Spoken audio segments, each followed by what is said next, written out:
welcome in. We're going to be showing you how to disassemble and reassemble strut assemblies here using a spring compressor tool.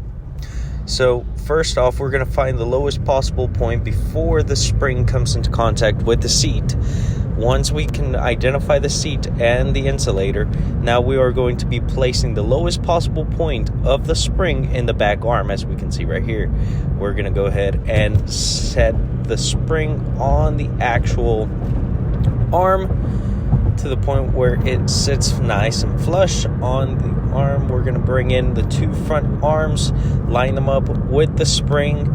As we do that, we have our adjustments right here, these knobs. You can adjust these knobs to go up and down to get it nice and vertical. Now, once we get it nice and vertical, I do have a small little bit of a tilt, so it's not perfectly centered. That tilt is going to let me get to the actual bolt with an impact. Now, if you look from the side, you can see that small tilt. Now, we do have this cage in the front to protect us.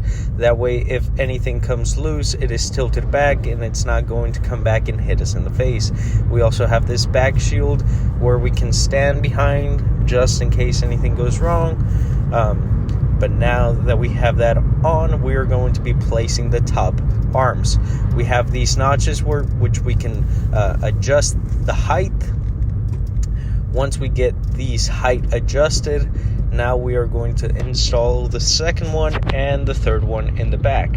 Again, all that we're making sure is that we get as high as possible. That way we can compress as much of the spring as possible. Now we're going to turn the knob at the top and we're going to start compressing this spring. As you can see right here, I am getting close to the end and it is fully compressed.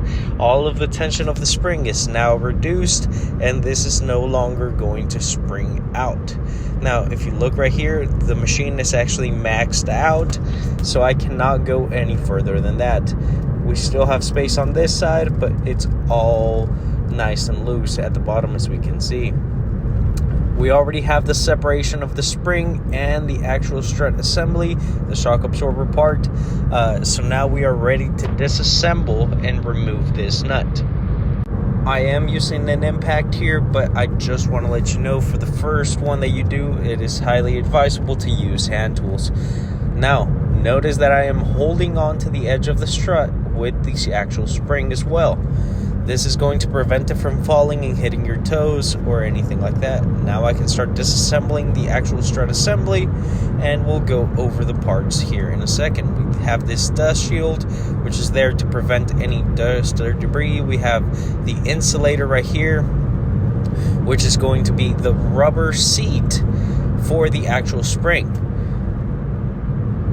This is what the spring rides on, that way we don't have metal-to-metal contact.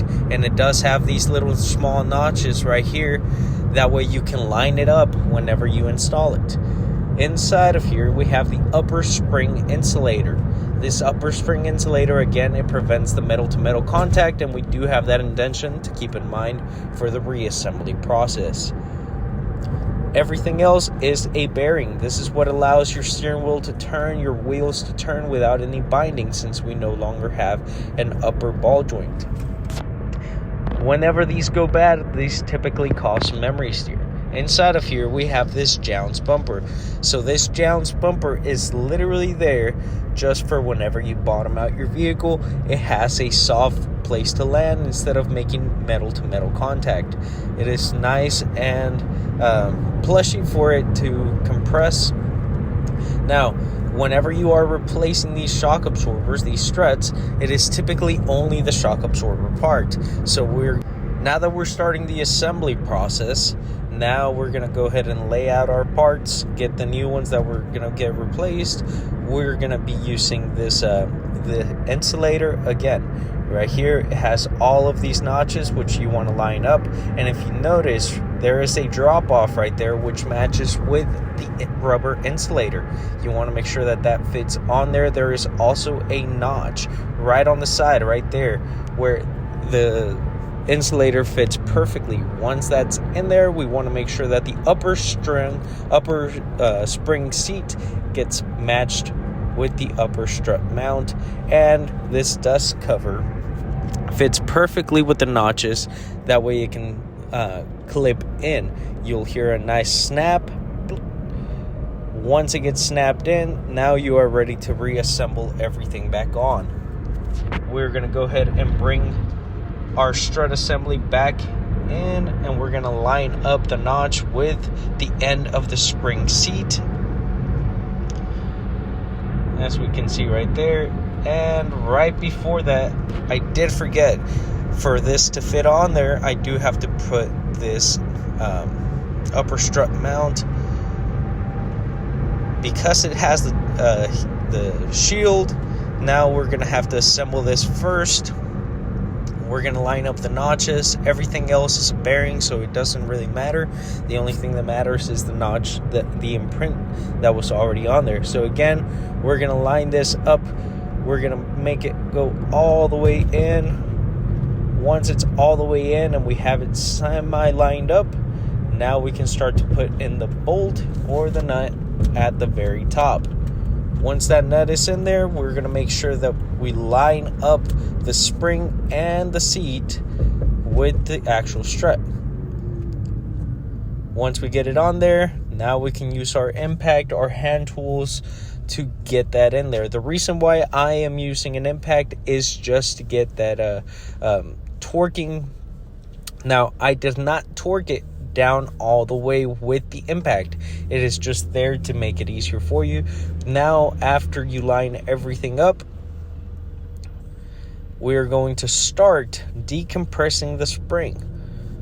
So we can see at the top, we're starting to decompress the spring, making sure that everything gets lined up, making sure that the indentation is still in there, that the spring is still on the insulator.